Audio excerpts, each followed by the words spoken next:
ದುರಾಶೆಗೆ ಬೆಳ್ಳಿಯ ನಾಣ್ಯಗಳು ಇಲ್ಲವೇ ನೋಟಿನ ಮುಖವಿದೆ.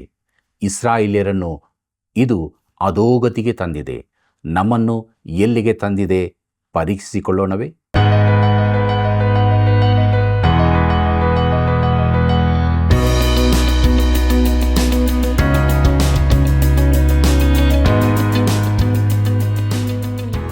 ಆತ್ಮೀಯ ವೀಕ್ಷಕ ಬಾಂಧವರೇ, ತಾವೆಲ್ಲರೂ ಹೇಗಿದ್ದೀರಿ? ಸತ್ಯವೇದ ಅಧ್ಯಯನವು ನಿಮ್ಮನ್ನು ಆತ್ಮಿಕವಾಗಿ ಬಲಪಡಿಸುತ್ತಿದೆ ಎಂದು ನಾವು ನಂಬುತ್ತೇವೆ. ಇಂದು ನಾವು ಮಾನವನ ಜೀವಿತವನ್ನು ಅಧೋಗತಿಗೆ ತಳ್ಳುವ ವಿಷಯಗಳನ್ನು ಅಧ್ಯಯನ ಮಾಡಲಿದ್ದೇವೆ. ಅದು ಯಾವುದು, ಅದು ಎಷ್ಟಿದೆ ಎಂದು ತಿಳಿದುಕೊಳ್ಳಬೇಕೋ? ಹಾಗಾದರೆ ಕಾರ್ಯಕ್ರಮವನ್ನು ಪ್ರಾರಂಭದಿಂದ ಅಂತ್ಯದವರೆಗೆ ವೀಕ್ಷಿಸಿರಿ, ತಪ್ಪದೇ ಕರೆ ಮಾಡಿರಿ. ಬನ್ನಿರಿ, ನಮ್ಮ ಅಧ್ಯಯನವನ್ನು ಪ್ರಾರಂಭಿಸೋಣ. ಪ್ರಾರ್ಥನೆ ಮಾಡೋಣ. ಪ್ರೀತಿ ಸ್ವರೂಪನಾದ ದೇವರೇ, ನಿನ್ನ ಜೀವವುಳ್ಳ ವಾಕ್ಯವನ್ನು ಧ್ಯಾನ ಮಾಡುತ್ತಾ ಬರುವಂತೆ ಸಹಾಯ ಮಾಡುತ್ತಿರುವುದಕ್ಕಾಗಿ ನಿನಗೆ ಸ್ತೋತ್ರ. ನಿನ್ನ ವಾಕ್ಯದ ಮೂಲಕ ನೀನು ಮಾತನಾಡು, ನಮ್ಮ ಸ್ಥಿತಿಗತಿಗಳನ್ನು ತಿಳಿಯಪಡಿಸು. ನಮ್ಮೆಲ್ಲ ವೀಕ್ಷಕ ಬಾಂಧವರು ಅನುದಿನವೂ ನಿನ್ನ ವಾಕ್ಯವನ್ನು ಕೇಳುವಾಗ ಅವರ ಜೀವಿತಗಳಲ್ಲಿ ನಿನ್ನ ಬೆಳಕು, ನಿನ್ನ ಸಮಾಧಾನ, ಸಂತೋಷವನ್ನು ನೆಲೆಗೊಳಿಸು. ಈಗಲೂ ಈ ಕೃಪಾ ಸಮಯದಲ್ಲಿ ನಿನ್ನ ಜೀವವುಳ್ಳ ವಾಕ್ಯವನ್ನು ನಮ್ಮದಾಗಿ ಮಾಡಿಕೊಂಡು ಬೆಳಕಿನೆಡೆಗೆ ಸಾಗುವುದಕ್ಕೆ ಸಹಾಯ ಮಾಡು. ಯೇಸುವಿನ ನಾಮದಲ್ಲಿ ಬೇಡಿದ್ದೇವೆ ತಂದೆ, ಆಮೆನ್. ಬಿರುಗಾಳಿ ಬೀಸಿದರೆ ದುಷ್ಟನು ಎಲ್ಲೋ, ಶಿಷ್ಟನು ಶಾಶ್ವತವಾದ ಕಟ್ಟಡ. ಜ್ಞಾನೋಕ್ತಿಗಳು 10ನೇ ಅಧ್ಯಾಯ 25ನೇ ವಚನ. ಕರ್ತನಲ್ಲಿ ಪ್ರೀತಿಯುಳ್ಳ ಸಹೋದರ ಸಹೋದರಿಯರೇ, ನಮ್ಮ ರಕ್ಷಕನಾದ ಯೇಸು ಕ್ರಿಸ್ತನ ಅತಿ ಪರಿಶುದ್ಧವುಳ್ಳ ನಾಮದಲ್ಲಿ ನಿಮ್ಮೆಲ್ಲರಿಗೂ ನನ್ನ ಹೃದಯಪೂರ್ವಕವಾದ ಪ್ರೀತಿಯ ವಂದನೆಗಳು. ಯೆಶಾಯನ ಪ್ರವಾದನೆ ಗ್ರಂಥದ ಅಧ್ಯಯನದಲ್ಲಿ ನಾವು ಮುಂದೆ ಸಾಗುತ್ತಾ ಇದ್ದೇವೆ. ದೇವರ ಆತ್ಮನ ಬಲವನ್ನು ಬೇಡಿಕೊಳ್ಳುತ್ತಾ ನಮ್ಮ ಧ್ಯಾನದಲ್ಲಿ ಮುಂದುವರಿಯುವಾಗ 6 ದುರಾವಸ್ಥೆಗಳು ಎಂಬ ವಿಚಾರವನ್ನು ನೋಡೋಣ. ಪ್ರಿಯರೇ, ದೇವರು ಮತ್ತೊಂದಾವರ್ತಿ ನೇರವಾಗಿ ತಿಳಿಸುತ್ತಿದ್ದಾನೆ. 6 ದುರಾವಸ್ಥೆಗಳ ಕುರಿತು ಇಲ್ಲಿ ಹೇಳಲಾಗಿದೆ ಮತ್ತು ಪ್ರತಿಯೊಂದು ಕೂಡ ಇಸ್ರಾಯೇಲಿನ ಪಾಪಕ್ಕಾಗಿ ದೇವರು ಕೊಡುವ ಶಿಕ್ಷೆಯಾಗಿರುತ್ತದೆ. ಇದನ್ನು ನಿಮ್ಮ ಜೀವಿತಕ್ಕಾಗಲಿ ದೇಶದ ಸ್ಥಿತಿಗಾಗಲಿ ಅನ್ವಯಿಸಬಹುದು. ಆದರೆ ಇಲ್ಲಿ ಅದು ಇಸ್ರಾಯೇಲಿಗೆ ಹೇಳಲ್ಪಟ್ಟದ್ದು. ಅವರ ವಿಚಾರದಲ್ಲಿ ಅದು ಈಗಾಗಲೇ ನೆರವೇರಿರುತ್ತದೆ. ಆದರೆ ನಾವದನ್ನು ನಮ್ಮ ಸ್ವಂತ ಜೀವಿತ ಹೃದಯಗಳಿಗೆ ಅನ್ವಯಿಸಿಕೊಳ್ಳಬಹುದು. ಯೆಶಾಯನ ಪ್ರವಾದನೆ ಗ್ರಂಥ 5ನೇ ಅಧ್ಯಾಯ 8ನೇ ವಚನವನ್ನು ಗಮನಿಸಿರಿ. ಅಲ್ಲಿ ನಾವು ಹೀಗೆ ನೋಡುತ್ತೇವೆ: ಅಯ್ಯೋ, ಮನೆಗೆ ಮನೆಯನ್ನು, ಹೊಲಕ್ಕೆ ಹೊಲವನ್ನು ಸೇರಿಸಿಕೊಳ್ಳುತ್ತಾ ಬಂದು ಇತರರಿಗೆ ಸ್ವಲ್ಪ ಸ್ಥಳವನ್ನೂ ಬಿಡದೆ ದೇಶದ ಮಧ್ಯದಲ್ಲಿ ತಾವೇ ತಾವಾಗಿ ವಾಸಿಸುವವರ ಗತಿಯನ್ನು ಏನು ಹೇಳಲಿ ಎಂಬುದಾಗಿ.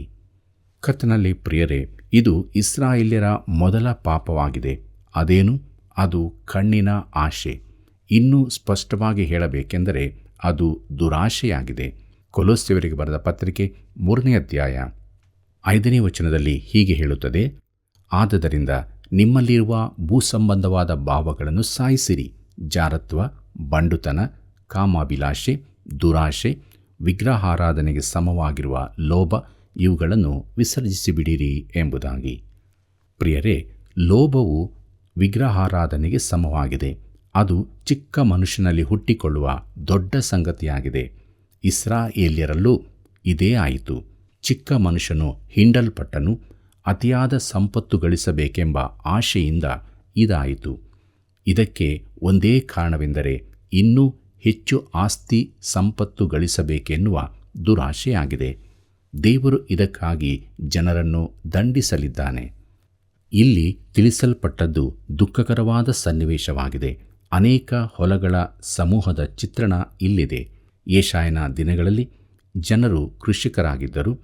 ಅವರು ದೊಡ್ಡ ದೊಡ್ಡ ಮಳಿಗೆಗಳನ್ನು ಕಟ್ಟಿಕೊಳ್ಳುತ್ತಿದ್ದರು.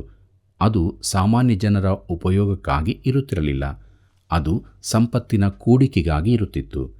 ಪ್ರಿಯಮಿತ್ರನೇ, ನೀನು ಯಾವುದಕ್ಕೆ ನಿನ್ನನ್ನು ಸಂಪೂರ್ಣವಾಗಿ ಒಪ್ಪಿಸಿರುತ್ತೀಯೋ ಅದೇ ನಿನ್ನ ಧರ್ಮವಾಗಿರುತ್ತದೆ.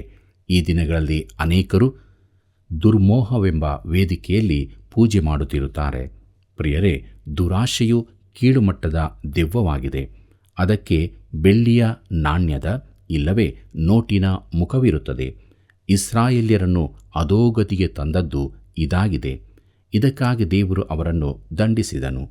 ದೇವರ ನಿಯಮಗಳನ್ನು ಪಾಲಿಸುವ ಬದಲಾಗಿ ಅವರು ಭೂಮಿಯಿಂದ ಬರತಕ್ಕ ಎಲ್ಲ ಸಂಪತ್ತನ್ನು ದೋಚಿಕೊಂಡರು.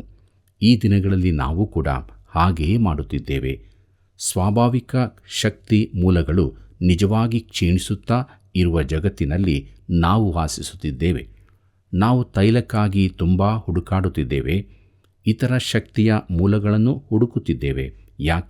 ಯಾಕಂದರೆ ಜನರು ದುರಾಶೆಗೊಳಗಾಗಿದ್ದಾರೆ. ಈ ದುರಾಶೆಯು ಭೂಮಿಯ ಸಂಪತ್ತನ್ನು ಕ್ಷೀಣಿಸುತ್ತಾ ಬರುತ್ತದೆ. ಇದು ದೇವರ ದಂಡನೆಯಾಗಿದೆ.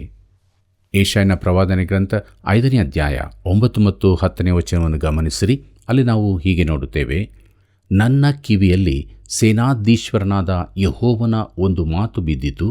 ನೋಡಿರಿ, ಸೊಗಸಾದ ಅನೇಕ ದೊಡ್ಡ ಮನೆಗಳು ವಾಸಿಸುವವರೇ ಇಲ್ಲದೆ ಖಂಡಿತವಾಗಿ ಹಾಳಾಗುವು. ಏಕೆಂದರೆ 10 ಎಕರೆ ಭಾಗವಾಯಿತು. ಭೂಮಿಯು 4 ಕೊಳಗದಷ್ಟೇ ದ್ರಾಕ್ಷಾರಸವನ್ನೀಯುವುದು. ಬಿತ್ತಿದ 1 ಕಂಡುಗ ಬೀಜದಿಂದ ಇಕ್ಕಳ ದವಸವು ಬರುವುದು ಎಂಬುದಾಗಿ. ಕರ್ತನಲ್ಲಿ ಪ್ರಿಯರೇ, ಅವರು ತಮ್ಮ ಹೊಲಗಳನ್ನು ವಿಸ್ತರಿಸಿಕೊಂಡರೂ ತಕ್ಕ ಉತ್ಪತ್ತಿ ಬರುವುದಿಲ್ಲ. ಯಾಕಂದರೆ ಬೆಳೆಯನ್ನು ಕ್ಷಯಿಸುವ ಕ್ಷಾಮವು ಬರುತ್ತದೆ. ಕೃಷಿಯ ಸ್ಥಳವನ್ನು ವಿಸ್ತರಿಸಿದರೂ ಅದರಿಂದ ಬೆಳೆಯಲ್ಲೇನೂ ವೃದ್ಧಿಯುಂಟಾಗುವುದಿಲ್ಲ. ನೀನು ಜೀವಿಸುವ ಭೂಮಿಯಲ್ಲಿ ಶಕ್ತಿಯ ಮೂಲವು ಕ್ಷೀಣಿಸುತ್ತಾ ಇರುತ್ತದೆ. ತೈಲ ನಿಕ್ಷೇಪವು ಕುಗ್ಗುತ್ತಿದೆ. ಕೃಷಿ ಯೋಗ್ಯ ಭೂಮಿಯು ಕಠಿಣವಾಗುತ್ತಿದೆ. ಪರಿಸರ ಸಂಬಂಧಿತ ಈ ವಿಚಾರವು ಬಹು ಪ್ರಾಮುಖ್ಯವಾದದ್ದಾಗಿದೆ. ಮಾಲಿನ್ಯಗಳು ಈ ಭೂಮಿಯನ್ನು ಎಲ್ಲ ವಿಧದಲ್ಲಿ ಕೆಡಿಸುತ್ತಿರುತ್ತವೆ. ಬೇಗದಲ್ಲೇ ನಮ್ಮ ಈ ಗ್ರಹವು ನಿರ್ಜನ ಪ್ರದೇಶವಾಗಲಿದೆ. ಶಕ್ತಿಯ ಮೂಲಗಳು ಬಹು ವೇಗವಾಗಿ ಕ್ಷೀಣಿಸುತ್ತಾ ಇರುತ್ತವೆ. ಪ್ರವಾಸ ಹೋಗಬೇಕೆಂದಿರುವವರು ಈಗಲೇ ಹೋಗುವುದೊಳ್ಳೆಯದು. ಯಾಕಂದರೆ ವಾಹನದ ಇಂಧನಗಳ ಕೊರತೆಯೂ ಉಂಟಾಗಲಿದೆ. ಒಂದು ವೇಳೆ ಅದು ನಮ್ಮ ಕಾಲದಲ್ಲೇ ಆಗದಿರಬಹುದು. ಆ ದಿನಗಳಲ್ಲಿ ದೇವರು ಇಸ್ರಾಯೇಲಿಗೆ ಕೊಟ್ಟ ದಂಡನೆ ಇದೇ ರೀತಿಯದಾಗಿತ್ತು. ಯೆಶಾಯನ ಪ್ರವಾದನೆ ಗ್ರಂಥ 5ನೇ ಅಧ್ಯಾಯ 11 ಮತ್ತು 12ನೇ ವಚನಗಳನ್ನು ಗಮನಿಸಿರಿ.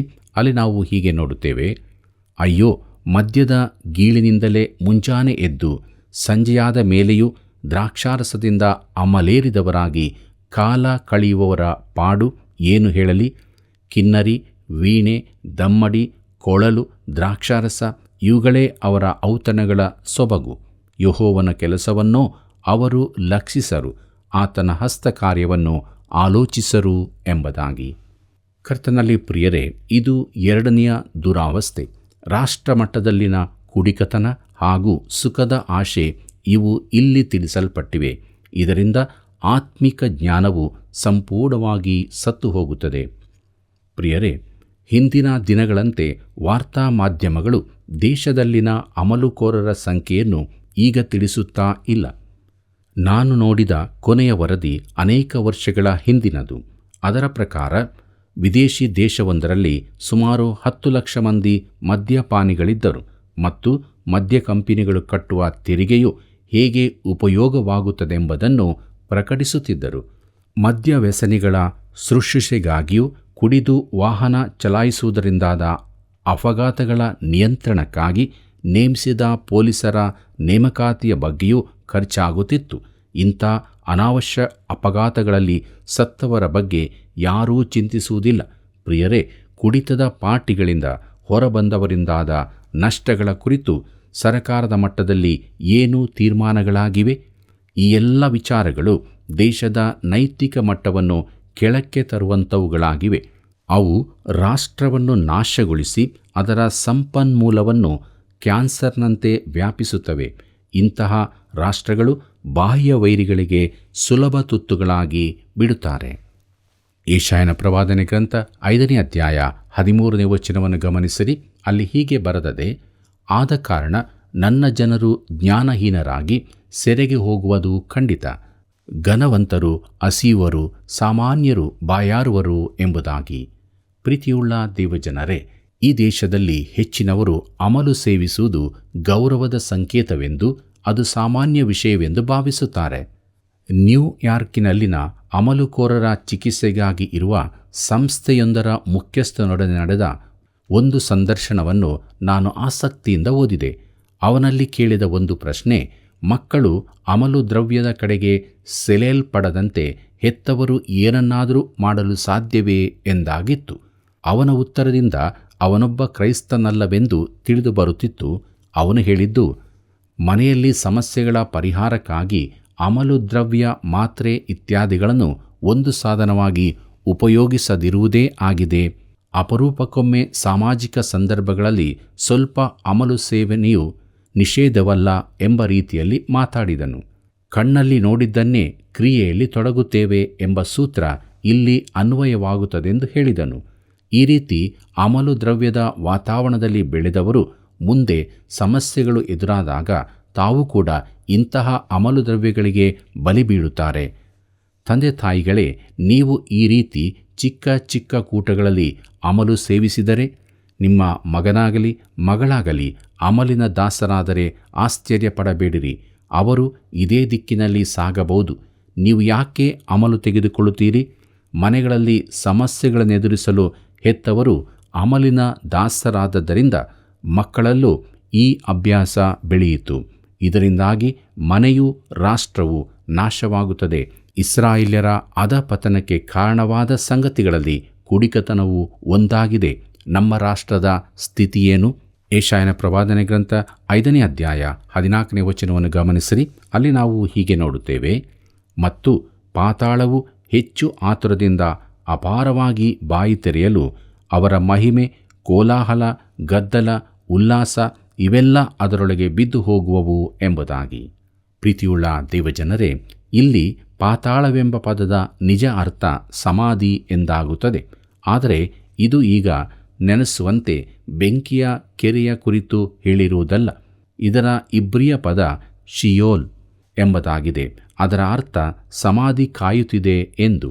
ಜ್ಞಾನೋಕ್ತಿ 30ನೇ ಅಧ್ಯಾಯ 16ನೇ ವಚನದಲ್ಲಿ ಇದೇ ಪದ ಉಪಯೋಗವಾಗಿದೆ. ಯಾವುವೆಂದರೆ ಪಾತಾಳ, ಹೆರದ ಗರ್ಭ, ನೀರಿನಿಂದ ತೃಪ್ತಿ ಪಡೆದ ಭೂಮಿ, ಸಾಕಾಯಿತೆಂದು ಹೇಳದ ಬೆಂಕಿ ಇವೆ. ಪ್ರಿಯರೇ, ಸಾವು ಇಲ್ಲವೇ ಸಮಾಧಿ ಎರಡೂ ಕೂಡ ಶಿಯೋಲ್ ಎಂಬ ಪದದಿಂದ ಬಂದಿದೆ. ಇದಕ್ಕೆ ತೃಪ್ತಿಯೇ ಇರುವುದಿಲ್ಲ. ಯಾರ ಸಮಾಧಿ ಎದುರಿಗಾದರೂ ನೀನು ನಿಂತಿರುವಾಗ ಕೇಳಬೇಕಾದ ಪ್ರಶ್ನೆ ಅವನು ಎಲ್ಲಿದ್ದಾನೆ ಎಂಬುದಾಗಿ. ಯೋಬನು ಈ ಪ್ರಶ್ನೆ ಕೇಳಿದನು. ಮನುಷ್ಯನಾದರೂ ಸತ್ತು ಬೋರಳ ಬೀಳುವನು, ಪ್ರಾಣ ಹೋಗಲು ಅವನು ಎಲ್ಲಿಯೋ ಎಂಬುದಾಗಿ ಯೋಬನ ಪ್ರವಾದನೆ ಗ್ರಂಥ 14ನೇ ಅಧ್ಯಾಯ 10ನೇ ವಚನದಲ್ಲಿ ಇದನ್ನು ಓದುತ್ತೇವೆ. ಪ್ರಿಯರೇ, ಈ ಪ್ರಶ್ನೆಯನ್ನು ನಾವು ಪ್ರತಿಯೊಬ್ಬರೂ ಕೇಳಬೇಕಾಗಿದೆ. ಪ್ರೀತಿಯುಳ್ಳ ದೇವಜನರೇ, ನರಕಕ್ಕೆ ಮೊದಲು ಸ್ಥಳ ನಿರ್ಧರಿತವಾಗಿರಲಿಲ್ಲ. ಆದರೆ ಕ್ರಮೇಣ ದೇವರು ಮೇಲೆ ಪರಲೋಕದಲ್ಲಿರುವುದರಿಂದ ಸಮಾಧಿ ಸ್ಥಳವು ಕೆಳಗೆ ಬರಬೇಕೆಂಬ ಯೋಚನೆ ಹುಟ್ಟಿಕೊಂಡಿತು. ಹೊಸ ಒಡಂಬಡಿಕೆಯ ಪಿತೃಲೋಕವು ಹಳೆ ಒಡಂಬಡಿಕೆಯ ಶಿಯೋಲ್ ಎಂಬುದು ಸಮಾನಾರ್ಥವಾಗಿದೆ. ಪ್ರೀತಿಯುಳ್ಳ ದೇವಜನರೇ, ಕರ್ತನಾದ ಯೇಸು ಹೀಗೆ ಹೇಳಿದ್ದಾನೆ, ಎಲ ನೀನು ಪರಲೋಕಕ್ಕೆ ಏರಿಸಲ್ಪಡುವಿಯಾ, ಪಾತಾಳಕ್ಕೆ ಇಳಿವಿ. ಮತ್ತಾಯನ ಬರೆದ ಸುವಾರ್ತೆ 11ನೇ ಅಧ್ಯಾಯ 23ನೇ ವಚನದಲ್ಲಿ ಇದನ್ನು ನಾವು ನೋಡುತ್ತೇವೆ. ಕರ್ತನಾದ ಯೇಸು ಅಕ್ಷರಸ ಭೂಮಿಯ ಹೃದಯ ಭಾಗಕ್ಕೆ ಇಳಿಯುವ ಕುರಿತು ಹೇಳುತ್ತಿಲ್ಲ. ಕಪೆರ್ನೌಮ್ ಕೆಳಕ್ಕೆ ತಳ್ಳಲ್ಪಡುತ್ತದೆ ಎಂದು ಮಾತ್ರ ಹೇಳಿದ್ದಾನೆ. ಆತನ ಮಾತಿನ ಸತ್ಯತೆಯನ್ನು ತಿಳಿಯಬೇಕಾದರೆ ಈಗ ಆ ಪ್ರದೇಶದಲ್ಲಿರುವ ಅವಶೇಷಗಳನ್ನು ನೋಡಿದರೆ ಸಾಕು. ನಾವು ಯಾವಾಗಲೂ ದಿಕ್ಕುಗಳಿಗೆ ಮೇಲೆ ಹಾಗೂ ಕೆಳಕ್ಕೆ ಆತ್ಮಿಕ ಅರ್ಥಗಳನ್ನು ಕೊಡಿಸುತ್ತೇವೆ. ಮೇಲೆ ಅಂದರೆ ದೇವರು, ಕೆಳಗೆ ಅಂದರೆ ನರಕ. ಇಸ್ರಾಯೇಲು ಕೆಳಕ್ಕೆ ತಳ್ಳಲ್ಪಡುವುದೆಂದು ಇಲ್ಲಿ ಯೆಶಾಯನು ನುಡಿಯುತ್ತಾನೆ. ಅವರು ಸೆರೆಗೆ ಒಯ್ಯಲ್ಪಡುವರು, ಅವರು ಸಮಾಧಿ ಸ್ಥಿತಿಗೆ ಇಳಿಯುವರು. ಆ ಜನಾಂಗದ ಕುಡಿಕತನ ಹಾಗೂ ದುರಾಶೆಗಳ ಕಾರಣದಿಂದಾಗಿ ಆ ಜನಾಂಗದ ವೈಭವವು ಧೂಳಿಗೆ ಸಮಾನವಾಗುವುದು. ಪ್ರಿಯರೇ, ರುಡ್ಯಾರ್ಡ್ ಕ್ಲಿಪ್ಪಿಂಗ್ ಒಬ್ಬ ಕವಿಯು ಪ್ರವಾದಿಯೂ ಆಗಿ ಹೀಗೆ ಬರೆದನು, ಏನೆಂದರೆ, ಇಗೋ ನಮ್ಮೆಲ್ಲರ ನಿನ್ನೆಯ ಸಂಭ್ರಮವು ನಿನವೆ ತೂರಿಗೆ ಸಮಾನವಾಗಿದೆ ಎಂಬುದಾಗಿ. ಯೆಶಾಯನ ಪ್ರವಾದನೆ ಗ್ರಂಥ 5ನೇ ಅಧ್ಯಾಯ 18ನೇ ವಚನ ಹೀಗೆ ಹೇಳುತ್ತದೆ, ಅಯ್ಯೋ, ಆ ಕಾರ್ಯಗಳೆಂಬ ಹಗ್ಗಗಳಿಂದ ಅಪರಾಧ ದಂಡನೆಯನ್ನು, ತೇರನ್ನು ಹೋರಾಜಿಯಿಂದಲೋ ಎಂಬಂತೆ ಪಾಪದ ಫಲವನ್ನು ತಮ್ಮ ಕಡೆಗೆ ಎಳೆದುಕೊಳ್ಳುತ್ತಾ ಆತನು ತ್ವರೆಪಡಲಿ ಎಂಬುದಾಗಿ. ಪ್ರೀತಿಯುಳ್ಳ ಸಹೋದರ ಸಹೋದರಿಯರೇ, ಯಾರ ದುಷ್ಟತನಕ್ಕೆ ಸುಳ್ಳಿನ ಸಹಾಯವಿರುತ್ತದೋ ತಮ್ಮ ಅಹಂಕಾರ ಅವಿಶ್ವಾಸಗಳಿಂದ ದೇವರ ಕೋಪವನ್ನು ಕೂಡಿಸಿಕೊಳ್ಳುತ್ತಾರೋ ಅವರ ಗತಿಯನ್ನು ಏನು ಹೇಳಲಿ? ಇದರಿಂದ ಒಂದು ಕವಿತೆಯನ್ನು ರಚಿಸಬಹುದು. ಇದು ಮೂರನೇ ದುರಾವಸ್ಥೆ ಅಥವಾ ಮೂರನೇ ಪಾಪವಾಗಿದೆ. ಯಾವ ನಾಚಿಕೆ ಹಿಂಜರಿಕೆಗಳಿಲ್ಲದೆ ಪಾಪಕ್ಕೆ ತಮ್ಮನ್ನು ಮಾರಿಕೊಂಡ ಜನಾಂಗದ ಅವಸ್ಥೆ ಇದೇ ಆಗಿರುತ್ತದೆ. ಮುಂದಕ್ಕೆ ನೋಡೋಣ. ಯೆಶಾಯನ ಪ್ರವಾದನೆ ಗ್ರಂಥ 5ನೇ ಅಧ್ಯಾಯ 19ನೇ ವಚನವನ್ನು. ಅಲ್ಲಿ ನಾವು ಹೀಗೆ ನೋಡುತ್ತೇವೆ, ನಾವು ಆತನ ಕೆಲಸವನ್ನು ನೋಡಬೇಕು, ಅದನ್ನು ಬೇಗನೆ ನಡೆಸಲಿ. ಇಸ್ರಾಯೇಲ್ಯರ ಸದಮಲ ಸ್ವಾಮಿಯ ಉದ್ದೇಶವನ್ನು ನಾವು ತಿಳಿಯಬೇಕು, ಅದು ಸಮೀಪ ಬರಲಿ ಎಂದು ನುಡಿಯುವವರ ದುರಾವಸ್ಥೆಯನ್ನು ಏನು ಹೇಳಲಿ ಎಂಬುದಾಗಿ. ಕರ್ತನಲ್ಲಿ ಪ್ರಿಯರೇ, ಇದರ ಅರ್ಥ ಅವರು ತಮ್ಮ ಪಾಪಗಳಿಗೆ ಎದುರಾಗಿ ದೇವರು ಏನನ್ನಾದರೂ ಮಾಡಲಿ ಎಂದು ಸವಾಲು ಹಾಕುವಂತಿದೆ. ಇಲ್ಲಿ ಯಾವ ದಂಡನೆಯ ಕುರಿತೂ ಇಲ್ಲದಿರುವುದು ಆಶ್ಚರ್ಯವಾಗಿದೆ. ಇಲ್ಲಿ ಮೌನವು ಭಯಹುಟ್ಟಿಸುವಂಥದ್ದಾಗಿದೆ. ದಂಡನೆಯು ನೆನೆಸಿಕೊಳ್ಳದಷ್ಟು ಉಗ್ರವಾಗಿದೆ. ಇಸ್ರಾಯೇಲು ಜನಾಂಗವಾಗಿ ಸೆರೆ ಒಯ್ಯಲ್ಪಡುವ ಸನ್ನಿವೇಶವು ದೇವರಿಗೆ ಸತತವಾಗಿ ಪಾಪ ಮಾಡಿದವರ ಮೇಲೆ ಆತನು ತರುವ ಮಹಾದಂಡನೆಯ ಭಯಂಕರ ಚಿತ್ರಣವನ್ನು ಕೊಡುತ್ತದೆ. ದೇವರು ಅವರನ್ನು ದಂಡಿಸುತ್ತಾನೆ. 137ನೇ ಕೀರ್ತನೆ ನಿಮಗೆ ನೆನಪಿದೆಯೋ? ಇದರಲ್ಲಿ ಇಸ್ರಾಯೇಲು ಬಾಬೇಲಿಗೆ ವಿರೋಧವಾಗಿ ಪ್ರಾರ್ಥಿಸುತ್ತದೆ. ಹಲ್ಲಿಗೆ ಹಲ್ಲು, ಕಣ್ಣಿಗೆ ಪ್ರತಿಯಾಗಿ ಕಣ್ಣು ಎಂಬ ಪ್ರತಿಕಾರಕ್ಕಾಗಿ ಬೇಡಿಕೊಳ್ಳುತ್ತದೆ. ನಿನ್ನ ಮಕ್ಕಳನ್ನು ಹಿಡಿದು ಅಪ್ಪಳಿಸುವನು ಭಾಗ್ಯ ಹೊಂದಲಿ. ಕೀರ್ತನೆ 137 9ನೇ ವಚನದಲ್ಲಿ ಓದುತ್ತೇವೆ. ಪ್ರಿಯರೇ, ಇದು ಮಾತಿನಿಂದ ವಿವರಿಸಲಾರದ ಕ್ರೂರತನ. ಆದರೆ ಇಸ್ರಾಯೇಲಿಗೆ ಬಂದ ದಂಡನೆ ಇದೇ ಆಗಿದೆ. ಪ್ರಿಯರೇ, ದೇವರು ಪ್ರೀತಿಯ ದೇವರಾಗಿದ್ದಾನೆ. ಆದರೆ ನೀನು ಆತನನ್ನು ಎದುರಿಸಿ ಆತನಿಗೆ ತಿರುಗಿ ಬಿದ್ದಾಗ ನಿನಗೆ ಮತ್ತಾವ ನಿರೀಕ್ಷೆಯೂ ಇರದು. ದಂಡನೆ ಬಂದೇ ಬರುತ್ತದೆ. ಚರಿತ್ರೆಯಲ್ಲಿ ಇದನ್ನು ಅಲ್ಲಗಳೆಯುವ ನಿದರ್ಶನಗಳು ಬರೇ ಕಡಿಮೆ. ಪ್ರಿಯ ಮಿತ್ರನೇ, ನೀನು ನಿನ್ನ ಕಿವಿಗಳನ್ನು ಮುಚ್ಚಿಕೊಂಡಿಲ್ಲವಾದರೆ. ಯೆಶಾಯನ ಪ್ರವಾದನೆ ಗ್ರಂಥ 5ನೇ ಅಧ್ಯಾಯ 20ನೇ ವಚನ ಹೀಗೆ ಹೇಳುತ್ತದೆ, ಅಯ್ಯೋ, ಕೆಟ್ಟದ್ದನ್ನು ಒಳ್ಳೆಯದೆಂದು, ಒಳ್ಳೆಯದನ್ನು ಕೆಟ್ಟದ್ದೆಂದು ಬೋಧಿಸಿ, ಕತ್ತಲನ್ನು ಬೆಳಕೆಂದು, ಬೆಳಕನ್ನು ಕತ್ತಲೆಂದು ಸಾಧಿಸಿ, ಕಹಿಯು ಸಿಹಿ, ಸಿಹಿಯು ಕಹಿ ಎಂದು ಸ್ಥಾಪಿಸುವವರ ಗತಿಯನ್ನು ಏನೆಂದು ಹೇಳಲಿ ಎಂಬುದಾಗಿ. ಪ್ರೀತಿಯುಳ್ಳ ಸಹೋದರ ಸಹೋದರಿಯರೇ, ಇಲ್ಲಿ 4ನೆಯ ಪಾಪಕ್ಕೆ ತಕ್ಕದಾದ 4ನೆಯ ದಂಡನೆಯು ತಿಳಿಸಲ್ಪಟ್ಟಿದೆ. ದೇವರ ಸರಿತಪ್ಪುಗಳ ಮಟ್ಟವನ್ನು ಮಾನವನ ನೈತಿಕ ಮೌಲ್ಯಗಳಿಗನುಸಾರವಾಗಿ ಕೆಡಿಸುವ ಪ್ರಯತ್ನ ಇದಾಗಿದೆ. ಅವರು ಹಿಂದಿನ ಕಾಲದಲ್ಲಿ ದೇವರನ್ನು ಒಪ್ಪಿಕೊಂಡಾಗ ಆತನು ಅವರನ್ನು ಆಶೀರ್ವದಿಸಿದ ಬಳಿಕ ಒಂದು ಜನಾಂಗಕ್ಕೆ ಉಂಟಾಗುವ ಗಲಿಬಿಲಿ ಇದಾಗಿರುತ್ತದೆ. ಈ ದಿನಗಳಲ್ಲಿ ವೈವಾಹಿಕ ಜೀವಿತದ ಕುರಿತಾಗಿ ನಮ್ಮಲ್ಲಿ ಇದೇ ರೀತಿಯ ಗಲಿಬಿಲಿ ಇರುತ್ತದೆ. ದೂರದರ್ಶನದ ಸಂದರ್ಶನವೊಂದರಲ್ಲಿ ಒಬ್ಬಳು ಅಂದವಾದ ಚಿಕ್ಕ ಹುಡುಗಿಯ ಮಾತುಗಳನ್ನು ನಾನು ಕೇಳಿದೆ. ಆಕೆ ಒಬ್ಬನೊಂದಿಗೆ ವಾಸಿಸುತ್ತಿದ್ದಳು. ಅವರಿಗೆ ವಿವಾಹವಾಗಿರಲಿಲ್ಲ.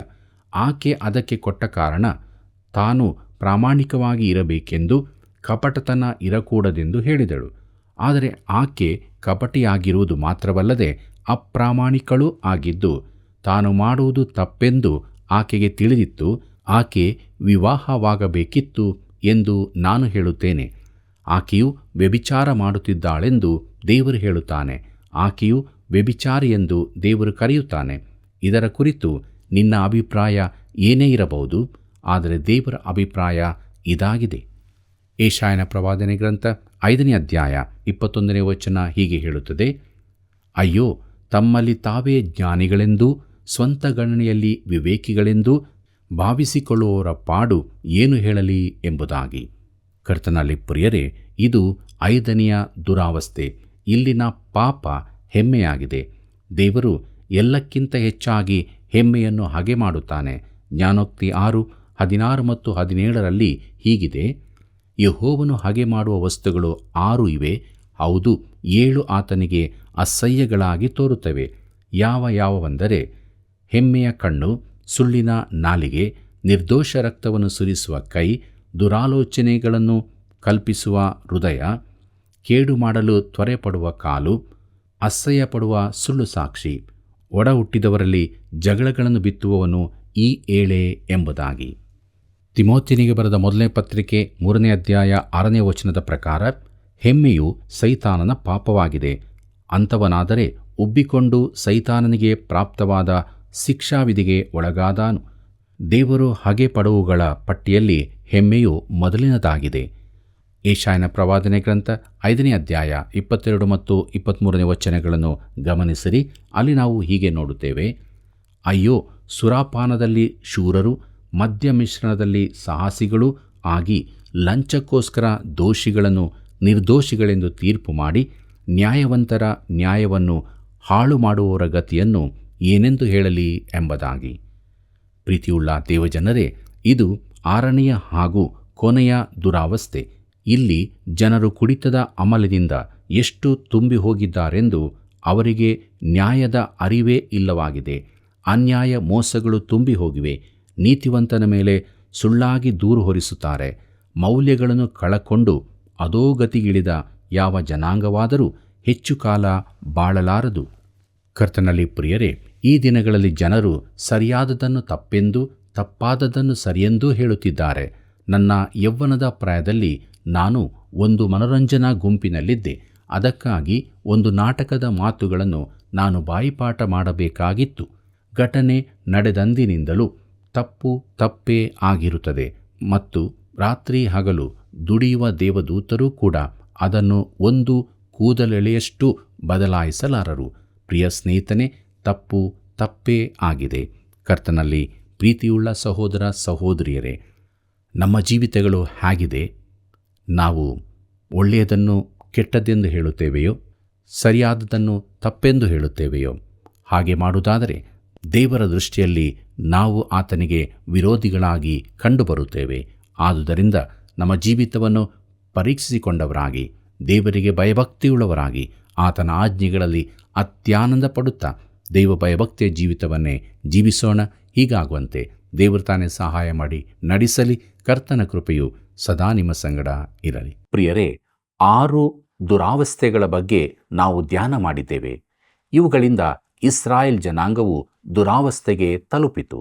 ಅದೇ ರೀತಿ ನಮ್ಮಲ್ಲಿ ದುರಾಶೆಗಳೆಂಬ ಇನ್ನೂ ಅನೇಕ ಸಂಗತಿಗಳು ಇರುವುದಾದರೆ ನಾವು ಕೂಡ ದೇವರಿಂದ ದೂರ ಹೋಗುತ್ತೇವೆ.